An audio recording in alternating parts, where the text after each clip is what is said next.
세월이 참으로 너무나도 빠른 것 같습니다.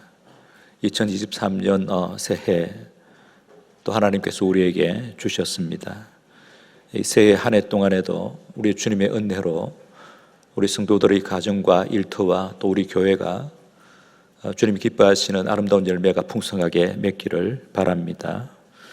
새해 우리 교회의 표어는 성령의 충만을 사모하는 우리 가정, 우리 교회입니다. 표제 성구는 오늘 읽었던 말씀 가운데에 에베소서 5장 18절입니다.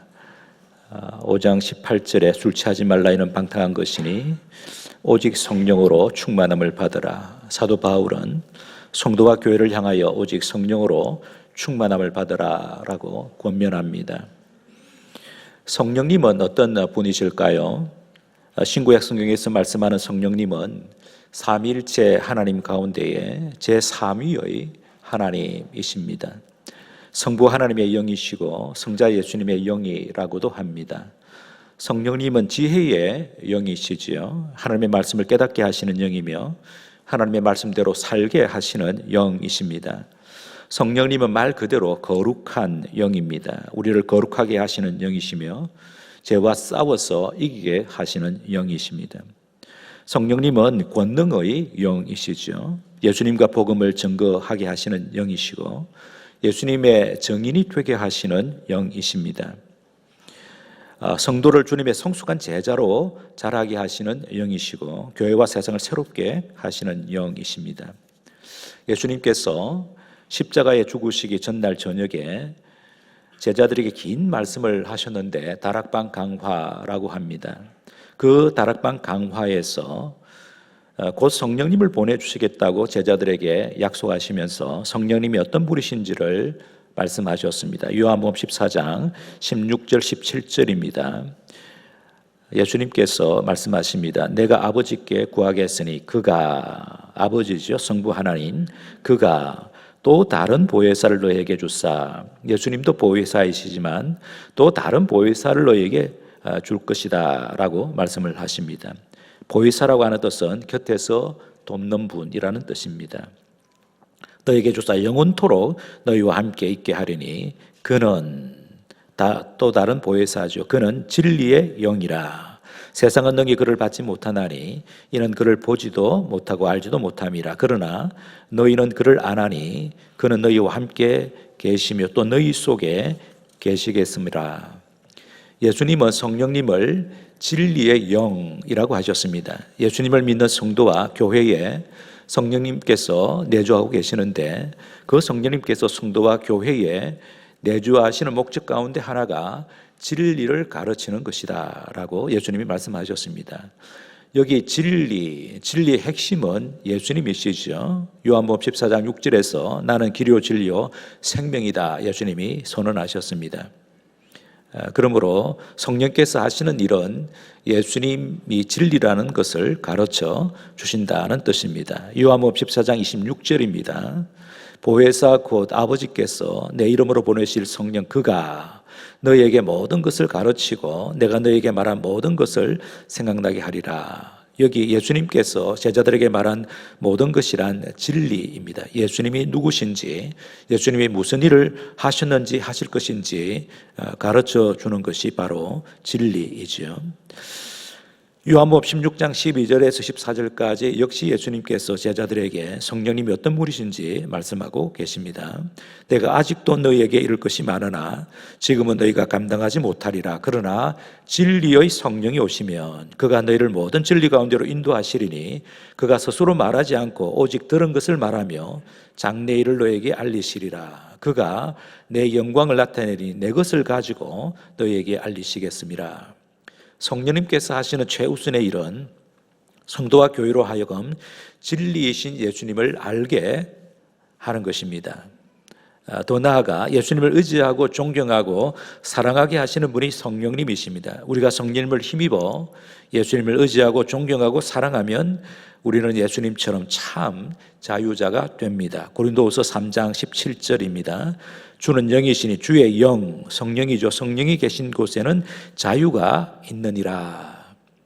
성령님의 역사로 성도와 교회가 자유롭게 되는데 어디에서 자유롭게 되는지를 성경 여러 곳에서 말씀합니다. 대표적으로 로마서 8장 1절 2절 말씀입니다. 그러므로 이제 그리스도 예수 안에 있는 자에게는 결코 정죄함이 없나니 이는 그리스도 예수 안에 있는 생명의 성령의 법이 죄와 사망의 법에서 너를 해방하였음이라. 여기 죄와 사망의 법이라고 그러는데 죄와 사망의 세력으로 바꾸어서 이해하기가 쉽습니다. 죄와 사망의 세력에서 해방된다라고 말씀하시죠. 성경은 우리를 억압하는 폭군들이 있다고 말씀합니다. 대표적으로 율법과 이기적인 욕심과 죄와 죽음과 사탄입니다. 그 폭군들로부터 해방시키는 일을 삼위 하나님께서 하십니다.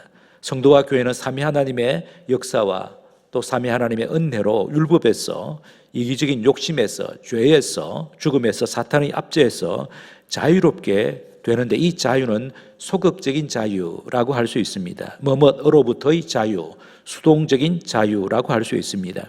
하지만 성경은 소극적인 자유만을 말하지 않습니다. 적극적인 자유, 능동적인 자유가 있습니다. 하나님의 은혜를 힘입어 성도와 교회가 적극적으로 추구해야 할 자유입니다. 대표적인 구절이 갈라디아서 5장 13절입니다.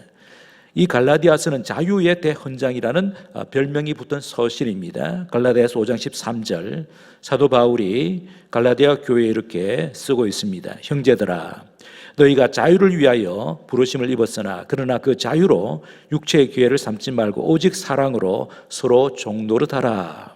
이 말씀은 강한 역설입니다.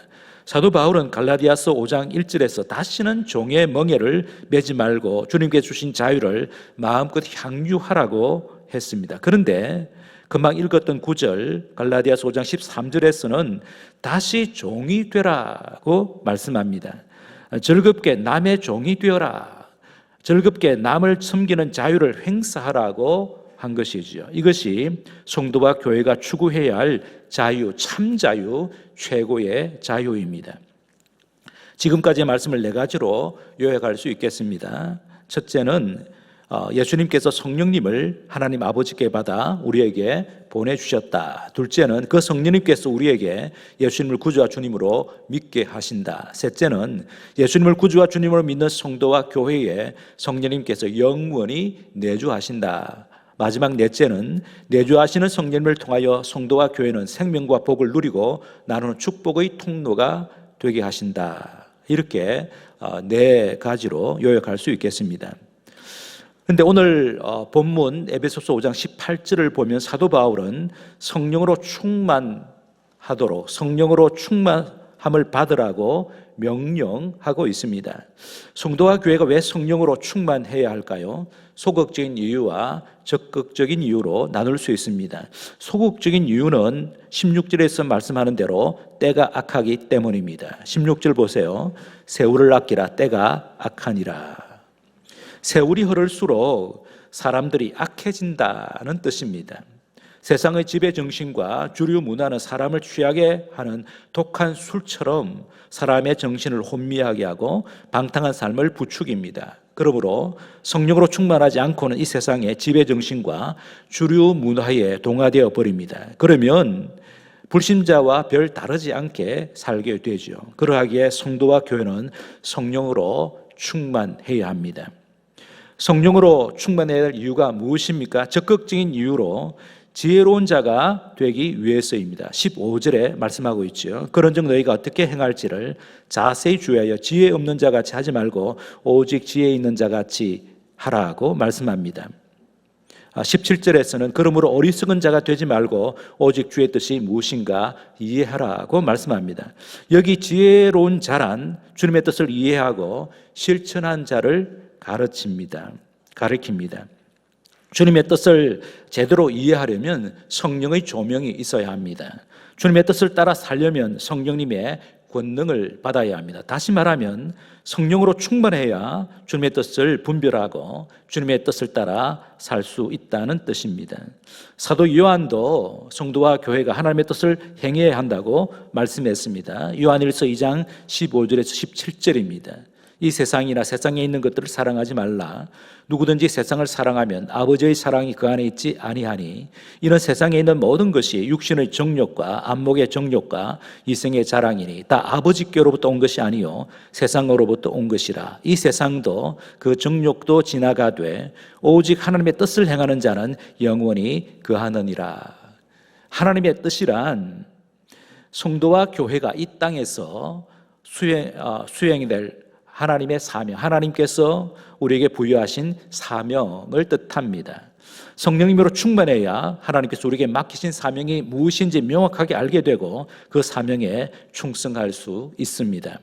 하나님께서 우리에게 맡기신 사명이 무엇일까요? 사도 바울이 에베소서에서 제시하는 성도의 사명을 4가지로 요약할 수 있겠습니다. 오늘은 길게 설명할 수 없기 때문에 4가지만 요약해서 말씀을 드립니다. 첫째는 세상의 변혁입니다. 둘째는 건강한 교회를 세우는 것입니다. 셋째는 행복한 가정을 이루는 것입니다. 마지막 넷째는 영적 전투에서 승리하는 것입니다. 이것이 에베소서에서 우리에게 가르치고 있는 성도의 사명, 하나님께서 부여하신 사명입니다. 이 4가지 사명을 성취하기 위해서는 반드시 성령으로 충만함을 받아야 합니다. 성령으로 충만하려면 어떻게 해야 할까요? 5가지만 요약해서 말씀을 드리겠습니다. 첫째는 성령의 충만을 사모해야 합니다. 예수님을 구주와 주님으로 믿는 성도의 마음에 성령님께서 영원히 내주하고 계십니다. 하지만 성령님의 내주로 만족해서는 안 됩니다. 성령님으로 충만해야 합니다. 이유는 성령 내주의 목적이 성령의 충만이기 때문입니다. 그러므로 성도와 교회는 항상 성령의 충만을 사모하고 간구해야 합니다. 예수님께서 이렇게 말씀하셨습니다. 누가복음 11장 9절에서 13절입니다. 내가 또 너희에게 이르노니 구하라 그러면 너희에게 주실 것이요 찾으라 그러면 찾을 것이요 문을 두드리라 그러면 너희에게 열릴 것이니 구하는 이마다 받을 것이요 찾는 이가 찾을 것이요 두드리는 이에게 열릴 것이니라. 너희 중에 아비 된 자 누가 아들이 생선을 달라 하면 생선 대신에 뱀을 주며 알을 달라 하면 정갈을 주겠느냐. 너희가 악할지라도 좋은 것을 자식에게 줄 줄 알거든 하물며 너희 천부께서 구하는 자에게 성령을 주시지 않겠느냐 하시니라. 여기 성령은 성령의 은사 또는 성령의 충만을 가리킨다고 볼 수 있겠습니다. 그러므로 우리가 성령의 충만을 사모하고 기도해야 합니다. 성령으로 충만하려면 둘째로 회개해야 합니다. 오늘 본문 18절에서 바울은 술 취하지 말라고 합니다. 세상이 취하여 살아서는 안 된다는 뜻입니다. 세상의 가치관, 세상의 지배정신과 주류 문화에 젖어 사는 것이 바로 죄입니다. 하나님과 관계없이 자기 마음대로 생각하고 말하고 행동하는 것이 죄입니다. 하나님의 자녀답게, 예수님의 제자답게, 성령의 사람답게 살지 않는 것이 죄입니다. 죄를 회개해야 성령으로 충만하게 됩니다. 우리 안에 내주어 계시는 성령님이 거룩하신 영이시기 때문에 우리가 회개해야 합니다. 우리가 죄를 지으면 성령님께서 근심하십니다. 슬퍼하십니다. 죄를 짓고도 회개하지 않으면 성령님께서 탄식하십니다. 대신에 죄를 회개하면 성령님께서 역사하십니다. 철저히 회개하면 성령님으로 충만하게 됩니다. 성령으로 충만하려면 셋째로 말씀에 순종해야 합니다. 하나님의 말씀인 성경의 명령에 순종해야 합니다. 거룩하게 살려고 몸부림쳐야 합니다.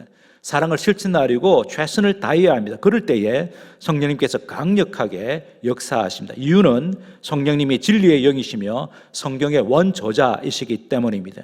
성경을 가까이 하고 사랑하는 자에게 성령님께서 충만히 임재하십니다. 성령으로 충만하려면 넷째로 직분에 충성해야 합니다. 가정에서, 교회에서, 일터에서 우리가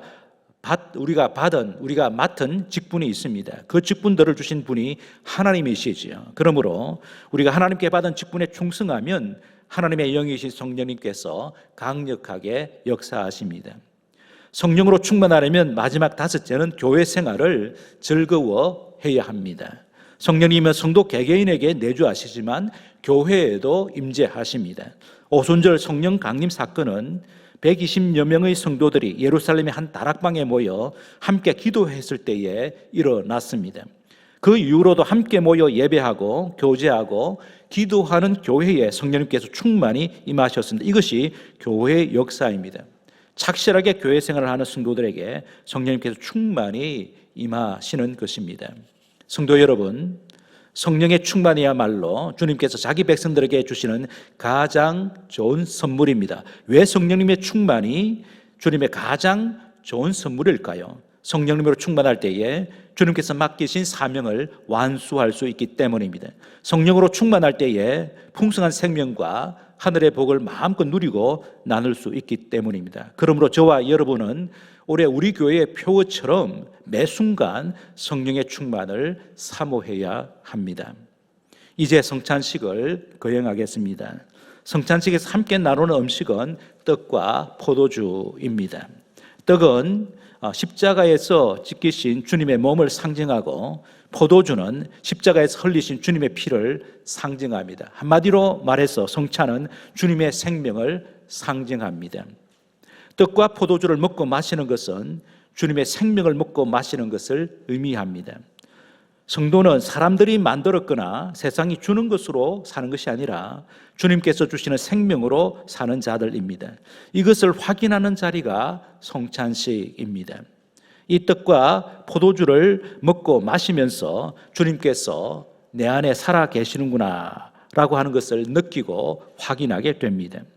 예수님을 믿는 성도들 속에 주님의 생명이 있는데 그 생명이 오늘 말씀드린 대로 성령님이십니다. 부활이요 생명이신 그리스도의 영이 우리 안에 내주하고 계시는데 그분이 바로 성령님이십니다.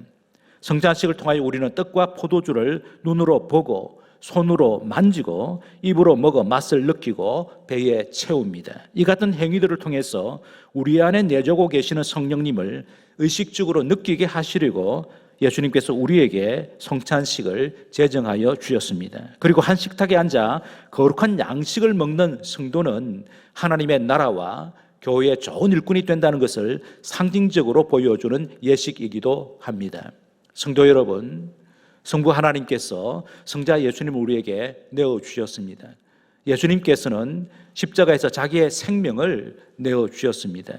성부 하나님, 성자 예수님께서 성령님을 우리에게 보내주셨습니다. 이처럼 삼위일체 하나님께서는 우리에게 자신의 전부를 내어주셨습니다. 지금도 우리에게 자신의 전부를 내어주고 계십니다.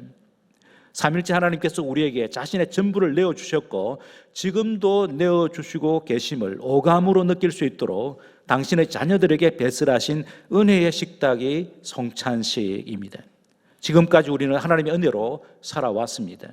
앞으로도 하나님의 은혜로 살 것입니다. 그 은혜로 우리가 넉넉하게 살 뿐만 아니라 승리하게 되는 것은 삼위일체 하나님께서 자신의 전부를 우리에게 계속하여 주시기 때문입니다. 그래서 우리는 하나님께 감사하며 이 은혜의 식탁에 앉는 것이지요. 그리고 은혜 받은 자답게 살겠다고 다짐하는 것입니다. 하나님을 향한 감사와 다짐으로 성찬식에 임할 때에 우리의 믿음이 강화되고 성령님으로 충만하게 됩니다. 성찬식에 참여하는 저와 여러분들에게 삼위 하나님의 은혜가 가득 넘치기를 주님의 이름으로 축복하고 기원합니다.